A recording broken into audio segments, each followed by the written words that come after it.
예.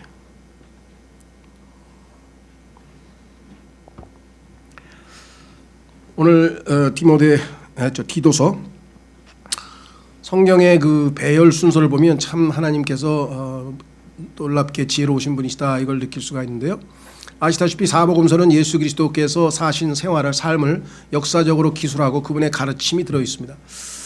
그리고 사도행전은 그 예수 그리스도의 복음을 선포해서 교회들이 세워져가는 지역 교회들이 세워져가는 과정을 보여주고 있습니다. 역사 기록이죠. 반면에 로마서라고 하는 책은 이제 그 예수님께서 세우신 지역 교회들이 무엇을 믿고 무엇을 따라 살아야 되는지 그 실천적 교리와 실천에 관한 덕목들을 기록을 해 놓으셨습니다. 특별히 앞부분에서는 중요한 핵심 교리들을 설명을 하셨죠. 다시 말하면 예수 그리스도께서 사복음서에서 행하신 일들, 그분이 이 땅에 오신 목적, 십자가에서 죽으심, 이러한 모든 것들이 무슨 의미를 가지고 있는지를 설명하고 있는 책들이 교리서입니다. 하나는 예수님이 하신 것들을 행적을 보여주는 것이고 그것을 의미를 설명해 주는 책이 교리서인데, 그 교리서는 아시다시피 로마서부터 시작해서 하나님의 복음을 설명하죠. 칭의 교리가 핵심입니다. 어떻게 우리는 의롭게 되는가, 칭의서부터 시작해서 마지막 예수 그리스도의 재림, 그래서 데살로니가 전서, 데살로니가 후서는 예수 그리스도의 재림의 교리로 끝납니다. 그래서 모든 신약 교회의 교리는 일단 핵심적으로 데살로니가 후서에 가서 마무리가 되죠.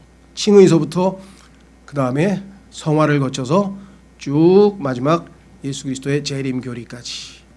자, 이와 같이 교리적인 모든 것을 기술한 바울은 이제 실제적인 목회, 다시 말하면 교회 생활, 세워진 교회들이 단순히 교리를 머릿속에 집어넣고 배운 것에 그치지 아니하고 실제적으로 그 교리에, 그 선한 교리에 합당한 삶의 모습은 무엇인가, 궁극적인 열매는 그 교리의 선한 교리를 잘 배운 결과물은 우리의 실천적 삶에서 나타나는 것이지 머릿속에 지식이 들어있는 것으로 나타나는 것이 아니라는 사실을 우리는 잘 알고 있고, 그것을 어떻게든 잘 실천해 보려고 하지만 우리의 나태함과 우리의 참 이기주의와 우리의 참 여러 가지 부족한 면 때문에 더디 성장이 제대로 잘 이루어지질 않습니다.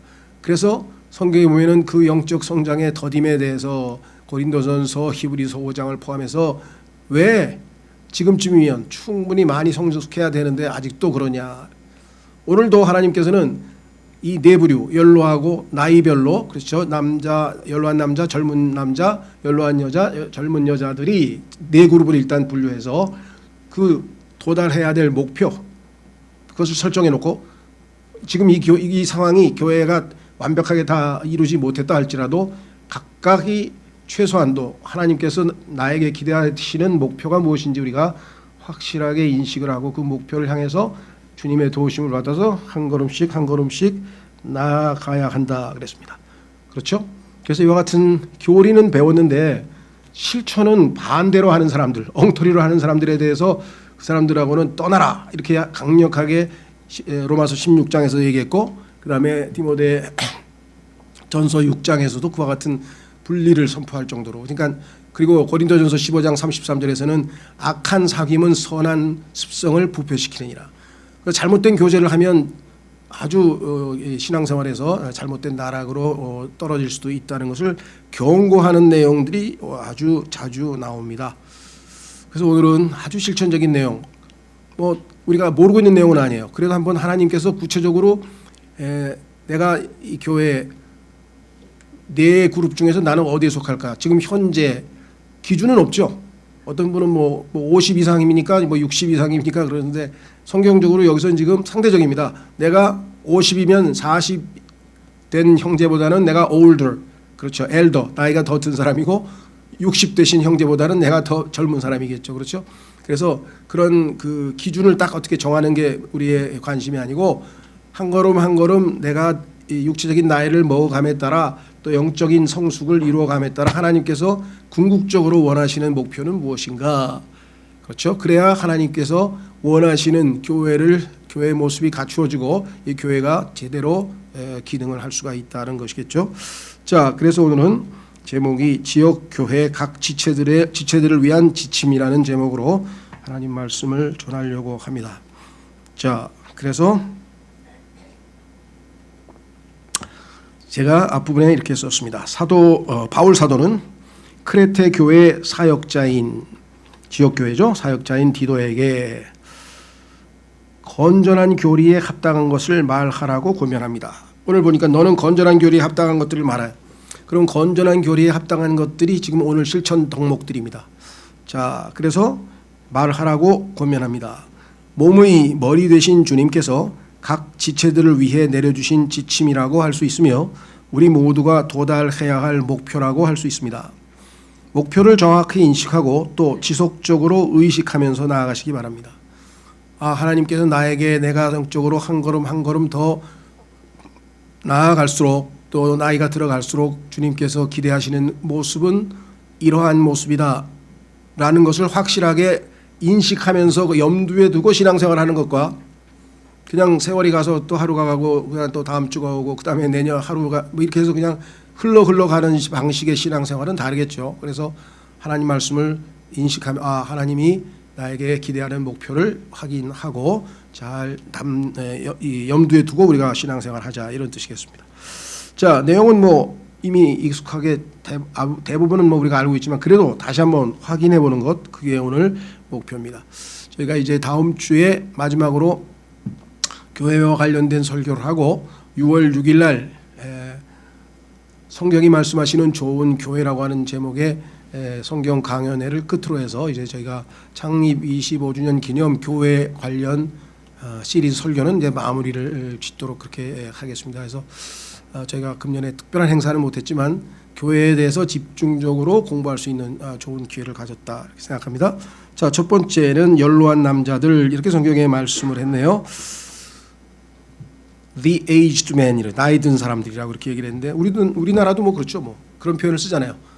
나이 먹은 사람이라고 이렇게 쓰니까 부정적으로 생각할 건 없을 것 같습니다. 연로한다 그러면 좋은 뜻도 있고 이렇게 어떨 때는 좀 이렇게 중립적이지 않은 방식으로 쓰지만 있는 그대로 나이가 들었다. 자, 그런데 성경에서 얘기하는 나이는 두 가지가 있죠.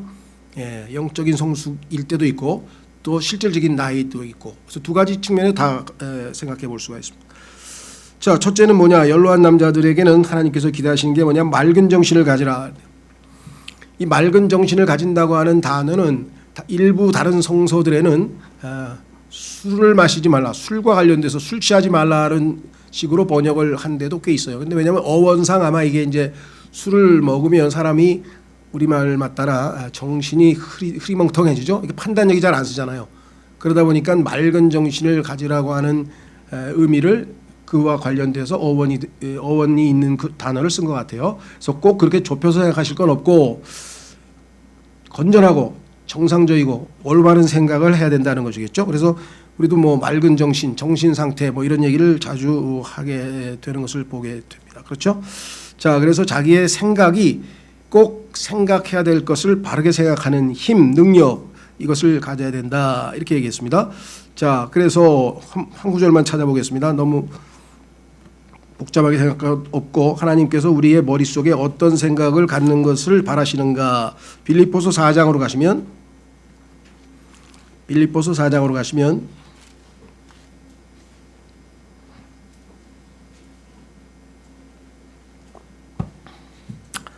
빌립보서 4장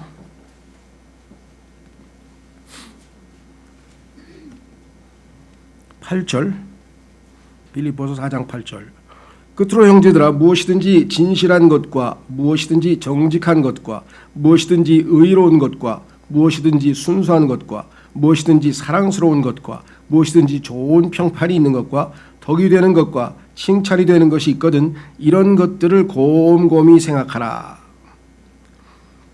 우리가 이와 같이 주님이 이런 것들을 생각하면 쓸데없는 상상, 그렇죠? 또 우리의 잘못된 빗나간 생각, 억측 이런 것에서 우리가 벗어날 수가 있습니다. 그래서 신앙생활하다가 이렇게 주님이 기뻐하시는 생각들 이외에 잘못된 생각, 특히 이제 상상, 오늘날 이 상상력이라고 하는 것을 굉장히 긍정적으로 평가하는데요. 성경에서는 이미지나 형상이죠. 이미지. 형상은 우상이죠. 이미지. 그런데 imagination 하면 상상과 형상과 이게 연관이 돼 있어요. 그래서 인간의 상상하는 바가 아담의 본성에 속한 사람은 항상 악할 뿐이다라고 창세기 6장에 써 있어요. 그래도 인간의 상상력이 얼마나 정말 많은 기술 문명을 이루었고 다양한 정말 IT 혁명을 이루었고 그렇습니다. 인간의 상상물에서 다 나쁘다고 하는 건 아니에요. 그런데 그 인간의 상상 가운데에서 거의 대부분이 부정적으로 잘못된 곳으로 가서 결국은 정말 우리를 건전한 생각에서 몰아냈다라고 하는 것을 우리가 볼 수가 있는데요. 이럴 경우에는 성경에 보니까 그 상상한 것들을 다 사로잡아서 그리스도께로 가지고 가서 내려놓고 여기 말씀하신 이러한 건전한 것들을 생각하라. 이게 맑은 정신을 가져야 된다는 것이겠죠. 두 번째, 신중할 것. 자, 하나님께서 나이 드신 사람들에게는 기대하시는 게 뭐냐? 맑은 정신 다음에 두 번째는 신중해야 된다. 그러니까 신중하다는 얘기는 가볍지 않다는 거죠. 무겁다는 얘기죠. 여러분 무거울 중자를 썼잖아요. 그렇죠? 그리고 영어 단어도 이 grave라고 하는 단어가 무겁다는 뜻이에요. 그래서 gravity 하면 중력이라는 거죠. 힘이. 그래서 딱 흔들리지 않는다는 얘기죠. 에베소서 4장에 보면은 영적으로 아직 어린 사람의 특징이 뭡니까? 왔다 갔다 중심을 못 잡고 왔다 갔다. 그래서 영적으로 성장하면 established 딱 확고하게 믿음이 흔들리지 않는 그렇죠. 그래서 신중하다는 얘기는 무게 중심이 있다는 그런 의미에서 우리가 사용합니다. 신앙생활을 하면서 영적으로 성숙하면 안정감이 있죠. 그렇죠.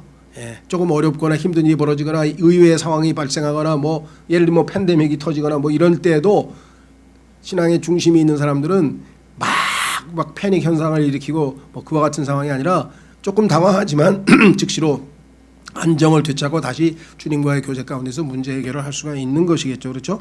자, 그래서 이 불안정하지 않고 안정된 그런 신중한 태도를 가져야 된다 그랬습니다. 세 번째는 절제할 것.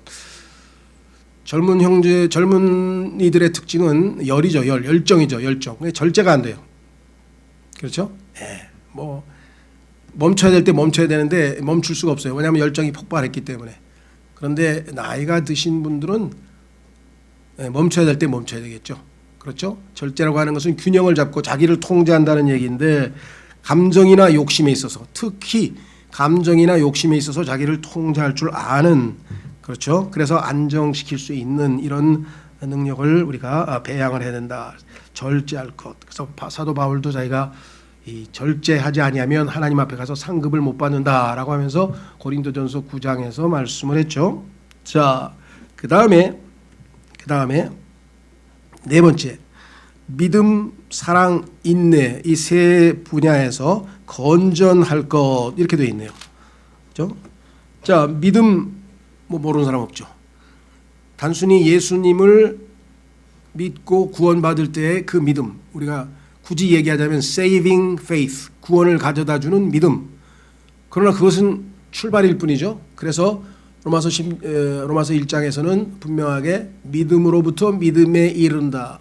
복음에는 하나님의 의가 나타나서 믿음으로부터 믿음에 이르게 하나니, 하나님의 말씀을 계속 우리가 믿고 그 다음에 실질적으로 매일매일의 삶에서 하나님의 말씀을 믿음으로 살아가는 것이지 구원받을 때만 믿음을 행사하는 건 아니잖아요. 그렇죠?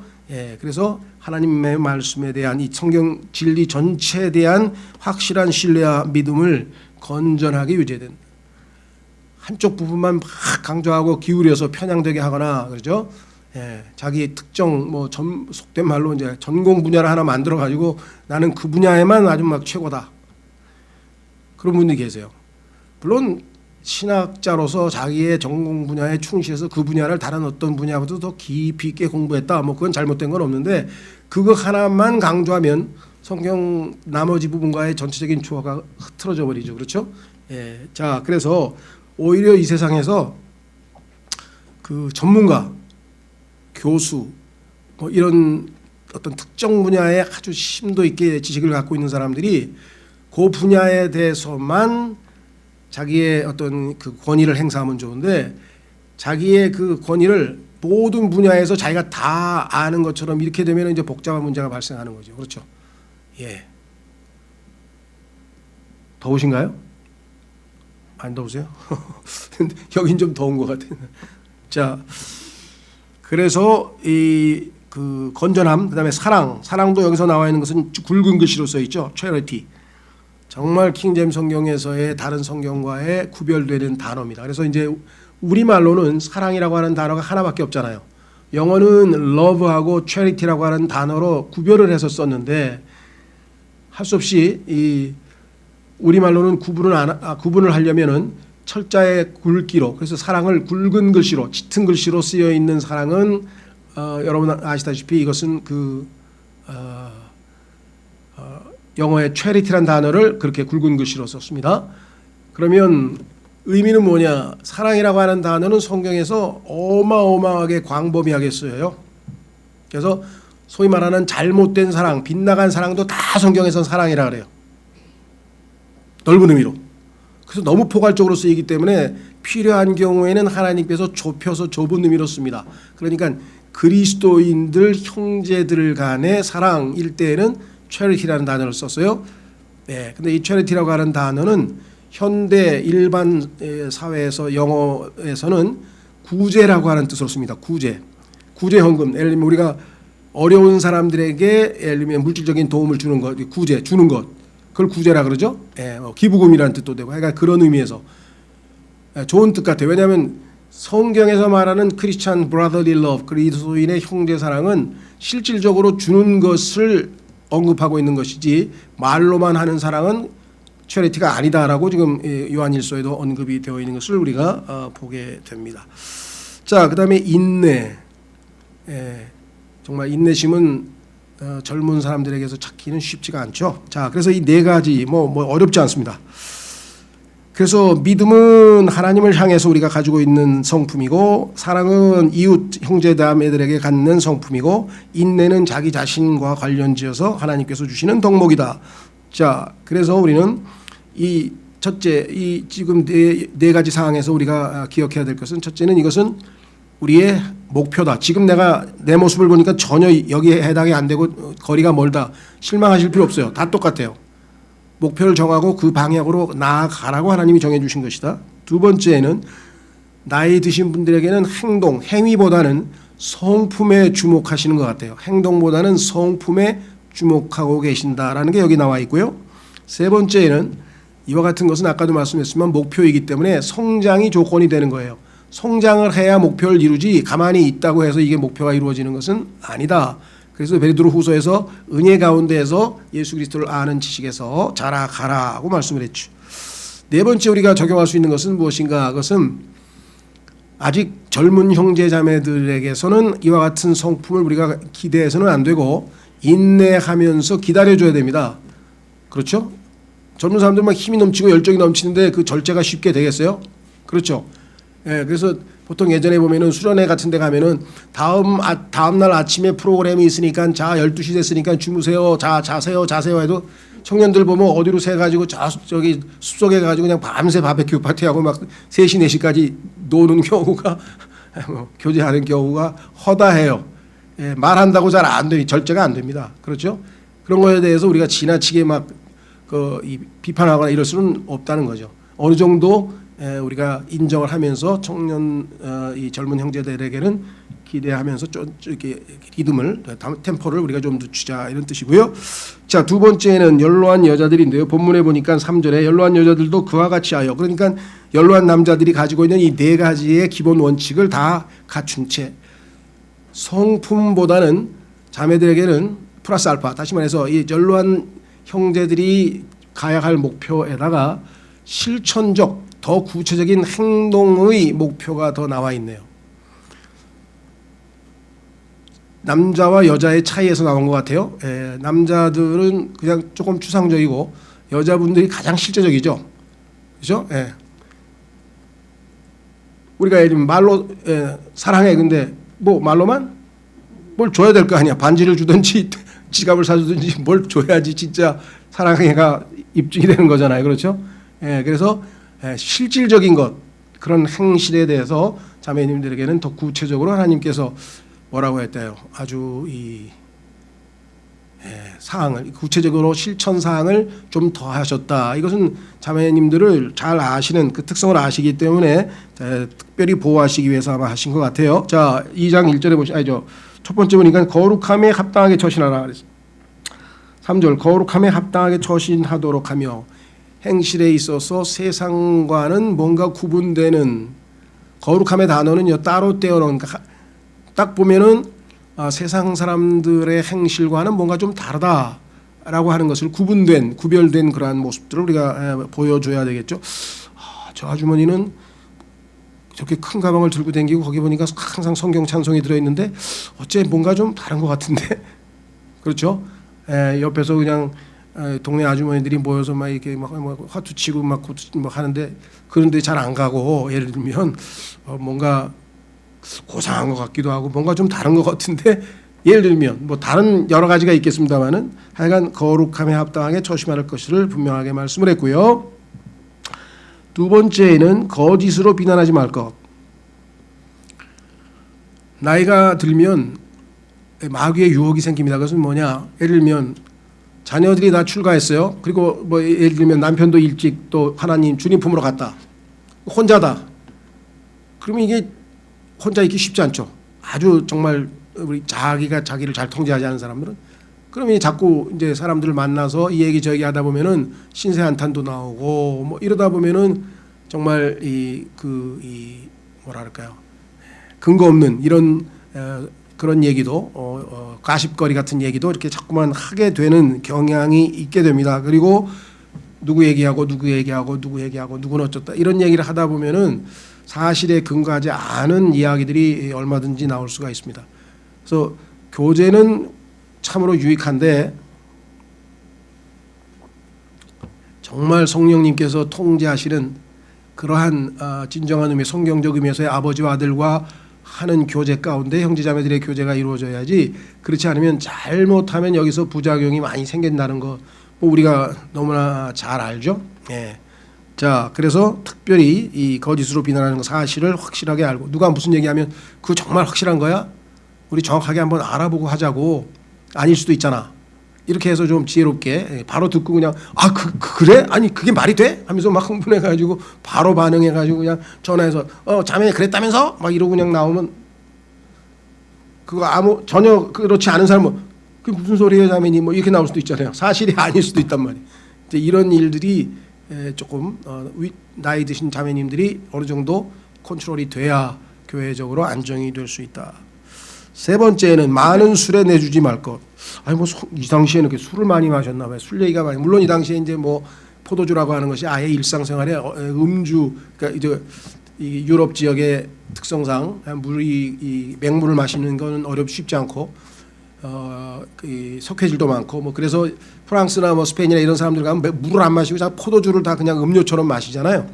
뭐 그런 분위기에서도 있었을 수도 있고요. 두 번째는 아까 말씀드린 것처럼 그런 환경 홀로 있는 시간이 많고 이러다 보면 여러 가지 참 생각도 많고 이러다 보면 또 잠도 잘 못 이루고 이래서 아마 술에 의지하시는 분들이 꽤 있었던 것 같아요. 지금도 있어요, 꽤. 겉으로는 안 드러나지. 그걸 밝힐 수는 없잖아, 누구한테. 근데 이제 어쩌다가 보면은 너무 괴로우니까 이제 할 수 없이 이제 목회자에게는 자기 속에 있는 얘기를 하고 기도 부탁을 하러 오시는 분이 있어요. 그런 분 중에 여럿 있었는데 그 중에 한 분이 특별히 기억나는 분이 있어요. 그 자매님은 오셔서 그러더라고. 우리 교회 자매님은 아닙니다. 오해하지 마시고 오래전 얘기고. 목사님 왜 그러세요? 고백하게 무슨 고백인가? 사실 저는 매일 밤 소주 한 병 안 먹으면 잠을 못 자요. 예? 왜요? 한이 맺혔어. 그러니까 어렸을 때부터 남편에게, 자식에게, 뭐 그다음에 뭐 시어머니에게, 친구에게, 뭐 교인들끼리에 막 이게 그냥 트라우마가 막 해가지고 밤에 잘라 그러면 그냥 막 자기 뭐랄까 상처 입은 그런 게 막 이 생각 저 생각이 나고 막 거기다 혼자니까 외롭고 뭐 누구랑 대화도 못 하고 막 이러다 보니까 도저히 잠을 못 자는 거예요. 근데 어느 날 그냥 남자들이 뭐 마시면 그냥 뭐 잊어버린다 그래가지고 자기도 먹어봤더니 진짜 그렇게 잠을 자는데 이게 이제 중독이 된 거죠. 안 먹으면 잘 수가 없는 수면제 같은 역할을 하는 거예요.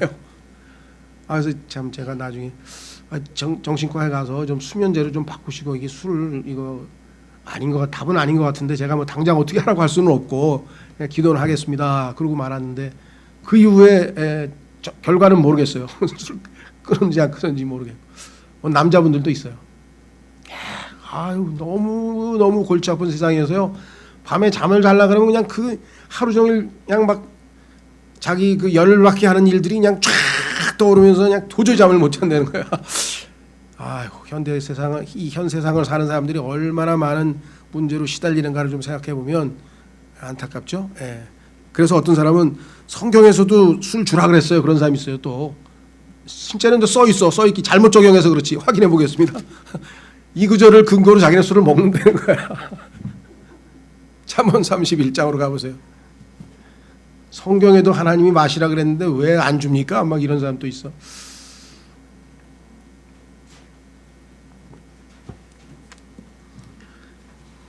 (6절) 잠언 31장 6절 독주는 망하려는 자에게 주고 예수님 믿고 구원받은 사람이 이거 먹으면 안 되는 거죠. 그 다음에 포도주는 마음이 무거운 자들에게 주라. 그가 마시고 자기의 빈궁함을 잊어버리며 다시는 자기의 고통을 기억하지 아니하게 할지니라. 괴로운 사람에게 그 잠시 고통을 잊는 효과가 있다는 것을 부인하지는 않습니다. 잊어버리니까. 근데 궁극적인 해결은 아니죠, 그게. 그래서 이거는 구원받지 못한 사람들에게 인간들 잠시 그런 효과가 있다는 얘기를 하는 것이고, 구원받은 그리스도인들에게는 아예 잠언 24장에 보면 쳐다보지도 말라 그랬잖아요. 아예 쳐다보지도 말라고. 아예. 왜? 쳐다보는 순간에 어떻게 됩니까? 악한처럼 보고 바벨론제 비단이 탐나서 이렇게 되고요. 그렇죠? 이브도 뭐예요? 보고 먹음직도 한 나무구나. 보고 보는 순간에 다 걸려들어요. 그래서 아이가 오늘날은 무슨 수를 쓰든지 아이가 보게 만들어요. 그렇죠? 보면은 웬만한 사람 그리스도인들도 성령 충만한 상태가 아니면 막 하고 그냥 막 흔들거리죠. 자, 뭐 우리의 나약함은 어쩔 수 없지만 그러니까 중요한 거는 여기 나와 있는 것처럼 그런 분들이 있었습니다. 뭐 여기 계신 분들은 현실적으로 뭐 해당되는 사람이 별로 없겠지만은요. 자, 모르죠. 또 사람이 너무 괴로우니까. 네 번째, 선한 것들을 가르치는 자가 되라 그랬네요. 잠언에 오늘 디도서에. 이게 나이 드신 자매님들의 교회 안에서 해야 될 역할인데 성경 가르치라는 얘기냐? 그 얘기는 아니에요. 물론 성경도 가르칠 수 있습니다만은 공식적으로 이 성경을 설교하고 가르치는 것은 성경에서는 이제 그 여자에게는 허용되지 않는 것이고, 아이들 뭐 예를 들면 초등학교까지 주일학교 선생님을 한다거나 아니면 자매들끼리 모여서 같이 그룹 성경 스터디를 한다거나 이런 건 아무 문제 없습니다. 거리 설교해도 괜찮아요. 복음 전에도 상관은 없는데, 여기서의 이 선한 것을 가르치라는 얘기는 특별히 여성으로서 갖춰야 될 덕목들, 예를 들면 뭐 남편과의 관계, 그렇죠? 그다음에 자녀 키울 때의 노하우, 그렇죠? 삶에서의 여성으로서의 겪는 여러 가지 어려움에서 어떻게 하면 지혜롭게 이겨낼 수 있는가 등등등등, 나이가 들어가시면서 얻는 여러 가지의 경험들이 있을 거 아니에요. 그렇죠? 그러한 경험들을 잘 가르쳐서 그러한 갈등을 겪을 때에 젊은 자매들에게 도움이 되는 그러한 역할을 하라 이 말이죠. 교회 생활에서도 마찬가지예요. 교회 생활에서도 뭐 이런저런 갈등을 겪을 때 어떻게 그걸 잘 헤쳐나가야 되는가 등등등. 그렇죠?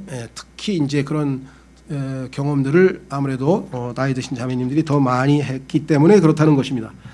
자, 그래서 여기서 보면 특징은 성품은 물론이고 이와 같이라고 했으니까 연로한 자매님들은 네 가지 남자들에게 해당하는 성품은 물론이고 실질적으로 행위에 있어서 구체적으로 하나님께서 지침을 주셨습니다. 그렇죠? 원칙만 제시하신 것이 아니라 실질적인 행위에 대해서도 하나님께서 말씀을 해 주셨다. 자, 그러면 세 번째로 가서 젊은 자매님들은 오늘 여기 5개만 써놨는데요. 성경 사실 두 가지 더 있습니다. 7가지를 쭉쭉 한번 확인해 보겠습니다. 나이 드신 자매님들이 젊은 자매님들에게 이와 같은 것들을 가르치라고, 그렇죠? 얘기한 걸 보면 가르쳐서 이와 같은 모습으로 자매님들이 변화되도록 또는 성장해 가도록 도우라고 한 걸 보면 젊은 자매님들에게 하나님께서 기대하시는 목표치는 바로 여기 나와 있는 7가지다. 첫 번째, 아까 나와 있던 맑은 정신, 이건 뭐 다 들어가네요. 그렇죠? 누구에게나.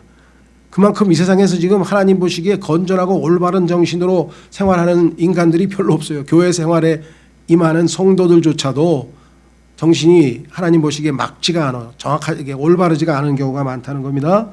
그래서 우리의 삶의 영적 생활의 배틀그라운드, 싸움터, 전장터는 뭐냐? 그러니까 우리의 생각이에요. 마인드, 생각. 아까 얘기했죠. 하나님께서 정직한 것을 생각하고 순수한 것을 생각하고 그 생각하라고 하는 것을 다른 걸로 대체해서 엉뚱한 딴 생각으로, 그렇죠, 건전치 못한 생각이 침투하는 순간에 우리의 영적 생활은 무너져 내리게 되는 겁니다. 그래서 우리는 하나님께서 우리가 영적 전쟁에서 승리할 수 있도록 The mind of Christ, 고린도전서 2장 16절에 보면은 그리스도의 생각을 우리에게 주셔가지고 내 생각이 아니라, 내 생각대로가 아니라 그리스도의 생각으로 판단하고 그리스도의 생각으로 우리가 살아갈 수 있도록 그렇게 해주셨다. 자, 그러면 두 번째는 뭐냐? 자기 남편과 자녀를 사랑할 것이라고 얘기를 했네요. 여기에 함정은 무엇이냐면 자기라고 하는 건데, 자기 남편을 사랑하고 자기 자녀를 사랑해야 되는데 대부분의 자매님들이 뭐라 하냐면은, 여보, 왜 옆집 남편은 말이야 얼마나 자상하고 말이지 하면서 막 옆집 남편 칭찬을 잔뜩 해건 뭐야? 당신은 왜 이 모양이냐는 거죠. 애들한테도 그래요. 야, 옆집 개는 야, 얼마나 착한지, 엄마도 도와주지, 공부도 잘하지, 너는 발성만 부리고. 예를 들면, 그래서 항상 비교를 해요. 그 순간에 실패하는 거예요. 절대 비교하면 안 돼요. 왜? 그 집에 가면 그 집 자매는 또 그래요. 이거 저 옆집에 봐라, 그냥 말 잘 듣고. 이 집 자매는 또 저 집 사람한테 똑같은 얘기를 해요. 그러니까 지금 나쁜 면을 못 봐서 그래. 그렇죠? 자기는 집에서 자꾸 남편하고 애들 나쁜 면만 지금 보고 있고 저쪽은 좋은 면만 보고 있는데 저쪽은 반대잖아요 또. 그러니까 결국은 하나님께서 뭐야? 자기 남편, 자기 아내, 에베소서에도 그래요. 항상 그래요. 근데 이게 우리나라만 그냥 다 똑같아. 부부싸움 할 때 보면 다 그래요. 옆집 남편 말이야, 아이고 돈도 잘 벌어오지, 뭐 집에서 막 집안일도 잘 도와주지, 막 애들하고도 놀아주지, 뭐. 그게 사실이라 할지라도 그 얘기를 왜 자기 남편에게 하냐. 이거 하나님께서 뭐예요? 옆집 남편에 대한 얘기하지 말고 자기 남편에 대해서, 그래, 아유 정말 뭐 존경할 만한 구석도 없고 뭐 정말 뭐 아무런 것도 없지만 하나님이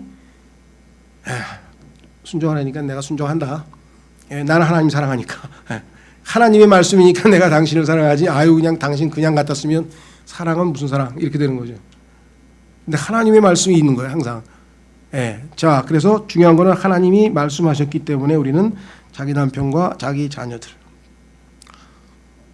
예전에 기억이 흐릿한데 하여간 그 재미있는 그게 좀 떠오르네요. 뭐냐면은 무슨 그 퀴즈 프로그램이었는데 부부가 이렇게 참석해가지고 무슨 퀴즈를 했어요.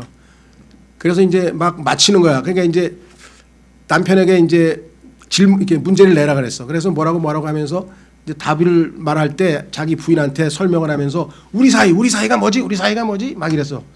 남편은 천생연분을 염두에 둔 거야. 문제는 천생연분이야. 근데 부인이 평생왼수.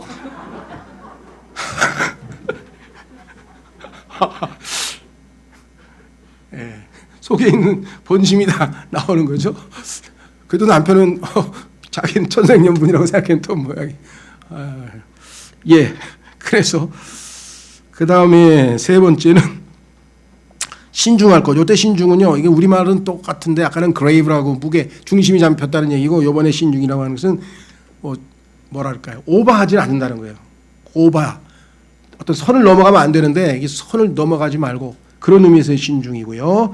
그래서 아주 자기를 어느 정도 통제할 수 있는, 그렇게 가르쳐줘야 되고, 네 번째는 정숙할 것.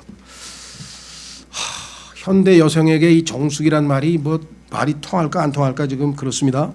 그렇죠? 오늘날에는 뭐 그냥 자기를 뭐랄까요, 막 그 모습을, 예쁜 모습을 그냥 다른 사람들에게 막 보여야 되고 자기 능력을 이렇게 과시해야 되고 막 소위 말하는 능력이 뛰어난 똑똑한 여자를 원하지. 그렇죠? 정숙하고, 이것이 오늘날 현대인들에게는 전혀 미덕이 되지 못한다고 하는 것을 우리가 잘 알지만 하나님께서 원하시는 것은 정숙한.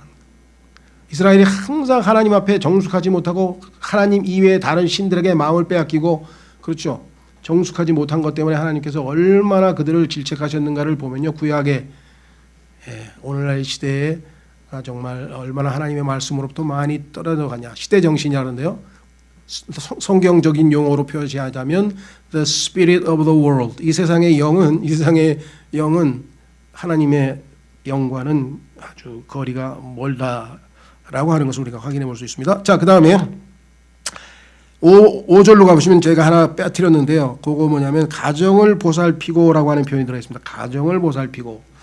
자, 가정을 보살피고라고 하는 말이 하나 더 들어 있어요. 그렇죠? 5절에 거기에 keepers at home이라는 말이 들어가 있는데 이거를 근거로 해서 일부 과격한 미국의 근본주의를 포함해서 우리나라도 마찬가지고요. 좀 너무 엄격한 그러한 교회들에서는 여자는 마땅히 전업주부가 돼야 된다. 왜? Keepers at home.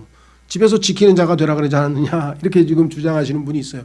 근데 성경에 보면 리브가도 열심히 일을 했고요. 그다음에 정숙한 여인, 그렇죠. 덕스러운 여인이라고 하는 그 잠언 31장의 내용에 봐도요. 가정의 경제 활동에 아주 열심히 기여하고 하는 사람입니다. 그래서 이것을 집에 그냥 머물러 있다고 그렇게 과대 해석할 필요는 없습니다. 얼마든지 경제 활동할 수 있습니다만은 가정을 잘, 그렇죠. 아이들이 편안하게 쉴 수 있고 엄마가 모든 것을 제공하고 그러한 의미에서 아주 가정답게 지킬 수 있는 여인이 그런 의미에서지, 이게 무슨 여자는 직업을 가지면 안 된다, 뭐 직장을 가지면 안 된다, 그쪽으로 지나치게 확대 해석해서는 안 되겠다. 그러나 하여간 가정을 돌보는 그러한 이것이 젊은 자매들에게 주어진 그러한 목표 중에 하나고요. 잘 보살피는 것. 그 다음에 선하고. 글쎄요, 요즘에도 뭐 똑같은 아까하고 똑같은 현상인데 이 착한 여자에 대해서 그렇게 긍정적으로 평가하는 것 같지 않아요, 그죠? 착한 여자는 되게 맹하고 좀 뭐라 그럴까, 똑똑하지 못하고 멍청한 쪽으로 자꾸 몰고 가려고 하는 것 같은데, 여기서 하나님께서 말씀하시는 착하다고 하는 얘기는 그냥 그냥 우리 일반적으로 착하다는 그런 의미가 아니라 다른 사람에게 유익을 준다는 얘기예요. 그 자매를 통해서 다른 사람에게 그 좋은 일이 생긴다는 뜻이에요. 그런 의미에서 여기서 선하라는 얘기는, 자, 그 다음에 남편을 사랑하고, 죄송합니다. 자기 남편에게 순종하는 자가 되게 하려 함이니. 이것도 뭐 아까 말씀한 거하고 똑같습니다. 그렇죠? 남편을 바라보면 뭐 순종할 마음이 안 생기죠, 당연히. 네. 하나님이 말씀하셨으니까. 나는 하나님의 말씀을 존중하니까 그 하나님 말씀에 순종을 하는 거죠. 그러면 하나님은요, 하나님의 말씀에 순종하는 것에 대해서 하나님께서는 반드시 보상하시는 분이에요. 어떤 방식으로든지 보상을 하시기 때문에 결과적으로 유익이에요. 결과적으로 이익이 되는 거니까 남편 쳐다보지 말고 하나님 말씀대로 하겠습니다, 이러면 되죠. 자, 그 다음에 그리하여야 하나님의 말씀이 모독을 받지 아니하리라. 이거 심각한 얘기네요. 야, 이게 남편에게 불순종하면 하나님의 말씀에 불순종하는 건 말할 것도 없고 하나님의 말씀이 모독을 받아. 성경에 분명히 하나님께서 아내에게 남편을 순종하라고 했는데 그거를 내가 무시해버렸으니까 하나님의 말씀이 모독을 당하고 있는 일이 생기잖아요. 그리스도인으로서 그런 일을 해서는 우리가 안 되겠죠. 성경에 보면은 유대인들 때문에, 유대인들이 하도 하나님의 말을 안 들어 하나님 선민이라고 하면서, 그래서 유대인들 때문에 하나님이 이름이 모독을 당한다. 성경에 나와요. 그죠? 다윗도 그렇게 큰 범죄를 저지르고 간음의 범죄를 저지르고 또 자기 부하를 죽이고 살인과 그런 간음을 통해서 하나님께, 이방인들에게 하나님을 모독할 구실을 주었다 이랬잖아요. 그거야말로 우리에게 보통 심각한 죄가 아니잖아요. 다른 건 모르니까 나 때문에 하나님 아버지가 모독을 듣는다? 이거는 심각한 얘기죠. 그래서 그냥 그래 뭐 그리스도인 뭐 이 정도 살아야지 뭐 이렇게 생각하지 마시고 좀 심각하게 받아들여 주셨으면 좋겠다라는 말씀을 좀 드립니다. 자, 그래서 그 다음에 이제 마지막으로 네 번째, 젊은 남자들. 그 젊은 남자들도 뭐예요? 성경에 보니까 이와 같이 권면하여. 그러니까 지금 말한 내용들이 다 전제로 되어 있고, 특히 젊은 남자에게는 한 가지만 요구했어요. 왜냐하면 젊은 남자들이 워낙 뭐랄까 이게 통제가 잘 안 되는 사람들인데, 그래서 하나님께서 맑은 정신으로 생각하라. 젊은 시절에 생각이 흐리멍텅해서 딴 데로 빠져버리면은 그 다음엔 돌이키기가 아주 어렵죠. 그렇죠? 예. 그래서 자, 맑은 정신으로 생각을 해야 되는 이유 중에 첫째는 뭐냐? 맑은 정신을 가지고 정신을 똑바로 차리지 아니하면 마귀가 삼킬차를 찾으러 온갖 사방으로 돌아다니는데 마귀의 먹잇감이 될 수가 있어요. 그래서 마귀의 먹잇감이 돼가지고 인생을 망친 젊은 남자들이 뭐 셀 수도 없이 많아. 그렇죠? 예. 청년 시절에 뭐 잘못된데, 그죠? 예, 무슨 친구 따라가든지 아니면 무슨 뭐 형님 따라가든지 아니면 뭐 이상한 데로 빠져가지고서는 그 다음에는 돌이킬 수 없는 그런 인생을 산 사람들이 얼마나 많으냐. 자, 그래서 건전하고 맑은 정신을 갖도록 제일 좋은 방법은 뭐냐? 실질적인 방식은요. 실질적인 교훈은 성경에 나와 있는 잠언을, 물론 유대인들은 모세오경을 12살이 되기까지 다 무조건 암송시킵니다. 유대인들은 창세기부터 신명기까지를 정상적인 유대인 가정이면 애들이 달달달달 외워요. 그래서 무슨 잘못을 저질러고 해도 하나님 말씀이 그냥 탁 떠올라. 그냥 그 말씀이 그를 통제해 주잖아요. 잡아주잖아요. 그렇죠?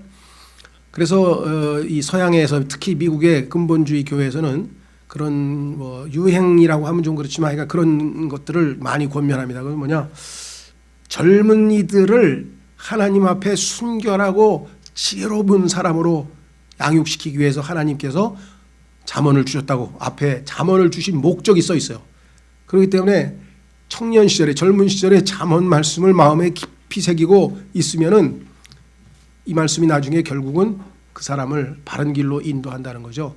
그래서 잠언은 31장으로 되어 있잖아요. 또 그러니까 하루에 한 장만 읽으면, 물론 31일이 아닐 때는 2장 읽어야 되겠죠. 30일까지만 끝나는 달은. 그러니까 매일 해서 읽으면 한 달이면 끝나잖아요. 그럼 1년에 12번. 그러면 5살 때부터 15살까지 10년을 읽었다. 그러면 120번 읽었잖아요. 그러면 잠언 말씀이 이 그 청년에게 순간적인 예를 들면 뭐 통제불능의 상태에 빠져도 붙들어주고, 우울하고 지치고 힘들 때에도 힘을 주고, 이 말씀으로 인해서 젊은이가 점점 아주 성실하고 그다음에 지혜로운 사람으로 양육이 되어 간다. 그렇죠? 그래서 맑은 정신을 가질 수 있는 가장 좋은 방법은 잠언 말씀들을 꾸준히 읽는 거예요. 밤에 자기 전에 잠언 한 1장, 부모님이 같이 읽으면 더 좋죠. 부모님도 좋으니까. 그래서 어렸을 때부터 습관적으로 길지 않자 잠언 한 장 정도면 뭐 한 15분이면 읽을걸요. 15분. 자, 그 다음에 마지막으로는 두 번째는 뭐냐니까 마귀들이 찾아다니면 맑은 정신이 해야 되겠고요. 그 다음에는 주님께서 오실 것이기 때문에 정신을 차리지 아니하면은 주님 앞에 설 때 부끄러움을 당할 것이다.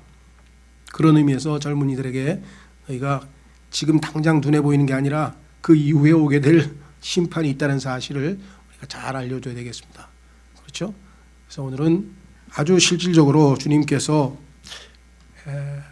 데살로니가 후서를 마지막으로 신약의 교리, 예수 그리스도의 다시 오심, 재림의 교리를 마무리하면서 실질적으로 교회 생활은 어떻게 해야 되는가. 그래서 디모데전서, 디모데후서, 디도서에서 목회자는 어떻게 해야 되고, 그렇죠?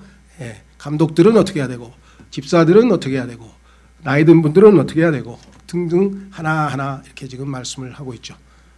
그래서 우리가 실질적인 교회 생활의 교훈은 디모데전서, 디모데후서, 디도서에서 발견할 수 있다. 우리가 공부해 볼 수 있다. 말씀을 드렸습니다. 말씀드린 것처럼 하여간 다음 주에 마지막으로 교회에 관련된 마지막 말씀을 하고 23일 날, 6월 6일 날, 죄송합니다. 6월 6일 날 성경이 말씀하시는 교회, 그러니까 성경에서 교회와 관련된 예표, 비유, 상징을 총동원해서 하나님께서 그리고 계시는 빅피처라고 하죠. 빅픽처. 교회에 관해서 가지고 계신 모든 것들을 한번 총괄해서 총정리하는 시간으로 해서 창립 25주년 맞이해서 교회에 관한 설교는 마무리 지으려고 합니다. 자, 오늘 주신 말씀을 붙들고 주님, 제가 이 목표를 향해서 꾸준히 주님의 말씀을 마음에 새기고 나아가서 하나님을 기쁘시게 하는 성도들이 될 수 있도록 도와주십시오. 다 같이 기도하겠습니다.